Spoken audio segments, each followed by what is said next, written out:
Hier je suis allé au chevet d'une vieille amie malade. Ça n'était pas très gai, une ambiance plutôt froide.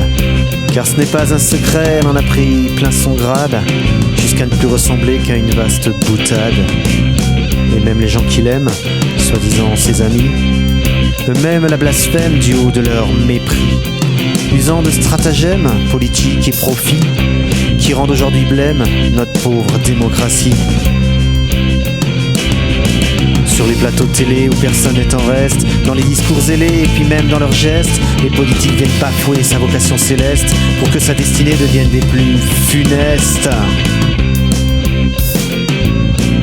D'abord on se fait élire, ensuite on avisera la grandeur de l'empire que nous offre notre mandat. Alors on pourra rire et on fera ce qu'on voudra, du meilleur jusqu'au pire, qu'est-ce que cela changera? J'ai le cynisme amer quand je vois les pratiques qu'ont pour leur petite carrière les hommes politiques. Je trouve dans leur manière des aspects monarchiques, et ils côtoient la frontière du terme oligarchique. Fonctionnement parti à la gloire d'un seul homme, rétrécissement de l'esprit et pas de référendum. D'abord tu nous élis, ensuite nous on slalom, car on est tes amis, direction ton rectum. Les lumières sont bien loin de nos philosophes d'antan, qui avaient créé un chemin en offrant de leur sang, pour que le mot citoyen s'impose légitimement comme le numéro 1 de tous nos commandements. Désormais c'est le pourcent qui fait foi d'illusion, pour nommer un président au milieu de l'abstention, et puis un gouvernement qui dépense nos millions pour imposer aux gens ses choix de restriction. Des exemples à l'appel viennent étayer le sujet, mais la bonne vieille clientèle des énarques au rabais a beaucoup de potentiel pour masquer ce qui est vrai, créant de l'artificiel, masquant ses intérêts. Car lorsqu'ils l'utilisent comme un outil personnel, il y a un manque de franchise propice pour les querelles.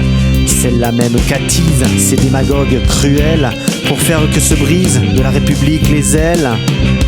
Reste qu'on y est bien loti dans cette France nouvelle, si on accepte d'être petit et de fermer notre gamelle, en acceptant que demeure remplie celle des institutionnels qui avec leurs grands esprits nous prennent pour leurs poubelles. Mais qui irait affronter les rigueurs de l'hiver alors qu'il peut rester au chaud dans la verrière? La peur n'eut qu'une armée que sèment les ministères, et la plus belle alliée dont ils usent la matière. Simplifier le complexe, rendre à tonne les consciences, faire que devienne un réflexe l'abrutissement des sens, opposer les cortex pour ne pas trop qu'on pense. J'avoue que je reste perplexe devant tant d'indécence. Le rôle de notre système n'est-il pas de réunir pour qu'entre nous se sèment des belles graines d'avenir?